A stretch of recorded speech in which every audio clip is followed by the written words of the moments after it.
Vamos a platicar justamente de las reacciones que ha habido a partir de la muerte de la gobernadora del estado de Puebla, de su esposo y de los tripulantes de la aeronave el pasado 24 de septiembre.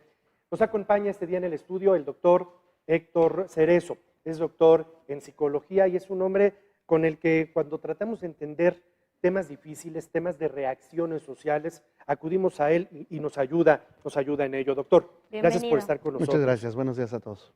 Probablemente uno de los temas que más ha llamado nuestra atención y que duelen, porque creo yo que duelen, a mí personalmente me duele, es la reacción tan virulenta que se ha generado, por ejemplo, en las redes sociales a partir de la muerte de la gobernadora, de su esposo, del resto de las personas, pero de la gobernadora, de su esposo, comentarios brutalmente negativos y agresivos por parte de la gente. ¿Por qué estamos reaccionando de esa manera? Es bien complicado tratar de explicarlo porque este es un fenómeno nuevo. Este tipo de interacción digital no la teníamos reportada hace décadas. Es un tipo de cultura digital, de cibercultura, que amparada bajo el anonimato, las personas se animan a expresar, a decir sus emociones, sus percepciones, de manera más abierta, más brutal, y en donde parece que el anonimato y el avatar, es decir, no es lo mismo el personaje, el usuario digital que la persona real, estas variables incrementan la posibilidad de que se digan imprudencias, de que se cometan expresiones emocionales sin sentido. En otras palabras, lo que estamos viendo es resultado del mal uso de las redes sociales, por un lado. Y por otro lado, hay que dejar muy claro que este tipo de reacciones son desgraciadamente aprovechadas por un ejército de bots, es decir, por una serie de cuentas masivas que se compran en lotes y que tienen como propósito crear una tendencia de opinión pública, sembrar la incertidumbre, la confusión, pero sobre todo el odio, porque lo que está en juego, por desgracia, no es la persona, el sentido humano, sino el poder. Fíjese que, perdón, y antes de que sigas, pero quiero contextualizar en términos generales, porque los comentarios que hemos visto en las últimas 24, 36 horas en redes sociales van en ambos sentidos. Esos comentarios que celebran, por un lado, la muerte del morenovallismo y se burlan y festejan ello, pero por otro lado está la otra parte de la historia, aquellos que culpan a Andrés Manuel López Obrador y hoy lo tachan asesino y ayer asesina a la secretaria general, a la secretaria de Gobernación de nuestro país, a Olga Sánchez Cordero. Es decir, es parte de esta polarización. Por supuesto, porque en las redes sociales se gesta una guerra informativa, una guerra de fake news, de noticias falsas, y esto en parte es alentado, nutrido por los bots, pero también por los trolls. Los trolls son acosadores digitales perfectamente bien identificados, a diferencia de los bots, pero la intención es que esta confusión, que esta incertidumbre haga que las personas operen en un modo más emocional que racional. Correcto. Las personas en un modo emocional son fácilmente manipulables.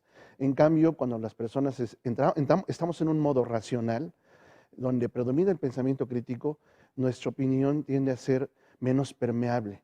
Y lo que estamos observando pues es una dimensión de lo que se ha dado por llamar el posmodernismo, donde resulta que es más importante la representación de los hechos que los hechos mismos. Es decir, cada vez nos traumatiza y sorprende menos el hecho, la muerte de dos personajes políticos, que antes que ser políticos son personas, fueron personas, y que eso tendría que ser el criterio orientador para guardar respeto a ellos y a sus familiares, a sus deudos, pero la clase política no entiende que una cosa son adversarios políticos y otra cosa son enemigos políticos. En la medida en que los políticos sigan viendo a la política como un medio para sus propias patologías personales, pues lo que vamos a estar observando es que todos van a querer sacar y seguir obteniendo raja política, ya sea de un bando o de otro, para mantener lo que está en medio, que es el poder de una ciudad que se ha convertido en un referente nacional, eso es indudable. Antes no se hablaba de Puebla, como ahora se habla de Monterrey, Guadalajara, Ciudad de México. Entonces, en ese sentido, parece que las redes sociales están cumpliendo una profecía que se había predicho hace más de 20 años. Son un arma de doble filo, un medio para obtener información confiable, válida, pertinente, pero también una oportunidad para crear tendencias de opinión y confusión pública. Doctor, sí, efectivamente, como usted menciona, es muy cierto, hay bots, hay trolls, pero nosotros que estamos leyendo los comentarios le puedo decir que también hay usuarios auténticos enviando ese tipo de mensajes de odio. Preguntarle, ¿el tema del anonimato los protege? ¿Es algo que realmente sienten? Y quisiera también que me hablara un poquito de las causas. Ya. Un poquito de las causas. Asumo que hay un tema personal, Sí. hay un tema de educación, de valores, de respeto, pero también hay un tema externo y social de hartazgo, de inseguridad, que hace que la gente esté muy enojada. Por supuesto que hay usuarios reales y no tenemos que olvidar que estas reacciones también es en parte porque las redes sociales convocan a personas con cierto perfil de personalidad, narcisistas, ególatras, que obtienen gratificación inmediata y estamos usando las redes sociales para obtener ganancias que no conseguimos en la vida real. Estos usuarios demandan atención. Si nosotros se las damos, cumplen su cometido. Entonces, la mejor estrategia ante este tipo de usuarios es no reforzarlos, ignorar sus interacciones, porque al interaccionar con ellos estamos contribuyendo a que la reacción se viralice, a que obtengan lo que ellos desean, que es atención.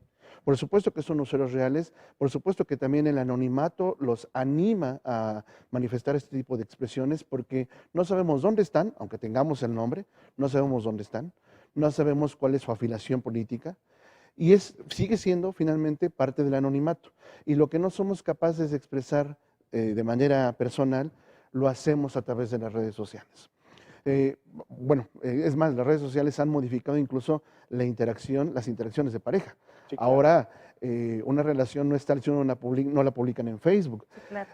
Las parejas se animan a decir sus sentimientos, sus gustos a través de las redes, inbox, WhatsApp. Entonces, ahí está un ejemplo de cómo este tipo de interacciones potencializan lo que ya estaba, el odio, la discriminación, la agresión, la violencia. Es decir, sí, porque la pregunta que hace Janet, y es muy importante, la gente lo siente realmente, es decir, si la gente está sintiendo realmente lo que está escribiendo. Sí, y las redes sociales lo que hacen es potencializarlo. Las redes sociales funcionan como un espejo narcisista, en donde me reconozco, en donde quiero que me reconozcan, pero también funcionan como un megáfono. Lo que no puedo expresar en mis círculos sociales limitados, lo puedo expresar en las redes y cuando se viraliza yo obtengo atención. Y esa atención para mí es gratificación inmediata. No pueden aplazar la satisfacción. Si lo sienten, esa emoción puede calificarse como genuina, como verdadera, pero las redes sociales lo que hacen es potencializarlo e incluso esa misma persona en un ámbito de interacción en real, difícilmente lo podré expresar. Eso es lo más extraño y lo más paradójico, que teniéndolo al frente, difícilmente podrá decirnos exactamente qué piensa y por qué lo piensa. Pero sin duda significa una división, a lo mejor no tengo el valor de decirlo en persona, pero así pienso y eso pues significa, asumo, un riesgo para nosotros para avanzar como sociedad si pensamos tan diferente y si estamos tan en contra. Es que ese es el verdadero riesgo. Se crean no solo comunidades de bots, de trolls, de usuarios enojados, sino fanatismo. Y el fanatismo, si algo lo caracteriza, es la imposibilidad de escuchar, de debatir con argumentos. El modo emocional es el que prima. Y las personas, lo último que les interesa es escuchar razones. Por eso es que vemos este tipo de debate político de tan baja calidad. Y también en parte demuestra que los ciudadanos transferimos nuestras decisiones por completo hacia los políticos. Esto no es democracia. Esto debe ser una democracia más participativa, un tipo de gobernanza en donde en lugar de quejarnos a través de las redes sociales, sea a través de actos cotidianos por los cuales modifiquemos realmente la situación social. Sí, sí nos volvimos fanáticos. Es decir, México es un pueblo de fanatismos religiosos, en fin, deportivos. Pero en lo político éramos hasta indiferentes. Ya ganó, es el de siempre, es lo mismo, no pasa nada, así hemos estado siempre, y de repente, políticamente hablando, nos volvimos también fanáticos. Por supuesto que sí. Es que el fanatismo se caracteriza por mostrar una actitud de superioridad moral sobre el otro. Yo estoy bien, tú estás mal. Es la idea de creer que todo lo que digo, siento y hago es correcto y los demás no. Y el fanatismo aparece cuando empieza a haber diferencias. Mientras la sociedad se mantenga homogénea, el fanatismo difícilmente aparece. Por ahí hay un autor en ética que habla de que cuando acerca su oído y escucha una sociedad que debate, que discute, que pelea, pero sin llegar a la violencia, se queda tranquilo porque esa sociedad es una sociedad plural, heterogénea. Pero cuando acerca el oído y esa sociedad está callada, es homogénea, es igual en su manera de pensar, actuar y sentir, cuidado porque entonces estamos ante la presencia de una dictadura. Lo que estamos viendo pues son reacciones fanáticas, porque el fanático, si algo lo caracteriza, es siempre estar en un modo emocional, en no escuchar argumentos y en suponer que tiene la razón. Y el fanatismo sí puede llegar a convertirse en un problema porque así se radicalizan las personas. Y después de radicalizarse aparece la violencia. Es un círculo bien conocido que tendría que ponernos a pensar y a reflexionar que este tipo de reacciones no son ingenuas. El hecho de que publique en redes sociales este tipo de expresiones tiene que preocuparnos porque es la semilla del odio, la discriminación y sobre todo del destierro de lo humano.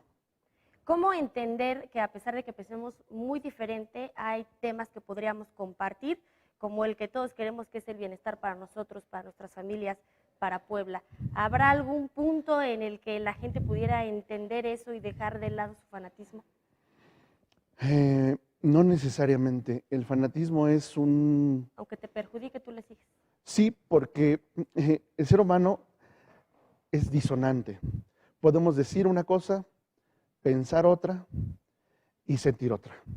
Entonces, políticamente puedo ser moderado en mis actos, ideológicamente puedo ser un fanático y emocionalmente puedo ser extremadamente apasionado. Ese fenómeno se llama disonancia cognitiva. Entonces, las personas decimos una cosa, hacemos otra y sentimos otra. Y probablemente estas mismas personas que expresan comentarios de odio, que profieren estos comentarios de profunda burla en dolor, son personas que ese mismo 24 pasaron la noche en familia, Abrazados. que desearon o emitieron mensajes de paz, de unidad, de solidaridad. Y uno podrá pensar, pero ¿cómo es posible que estas mismas personas sean aquellas que profirieron estos mensajes de odio? Y no es que sean psicópatas o sociópatas, son humanos, son disonantes, son contradictorios, pero el riesgo es ese, que si no nos damos cuenta y si no somos conscientes de esas disonancias, de esas diferencias, mi fanatismo puede predominar sobre mi pensamiento racional, crítico y deliberativo. Siempre será un gusto platicar con un hombre tan inteligente como el doctor Héctor Cerezo. Doctor, gracias por haber interrumpido su descanso en estos días nada, muchas gracias. y por estar con nosotros esta mañana. Les Le apreciamos agradezco mucho. Igualmente. Gracias, nos veremos pronto. Gracias.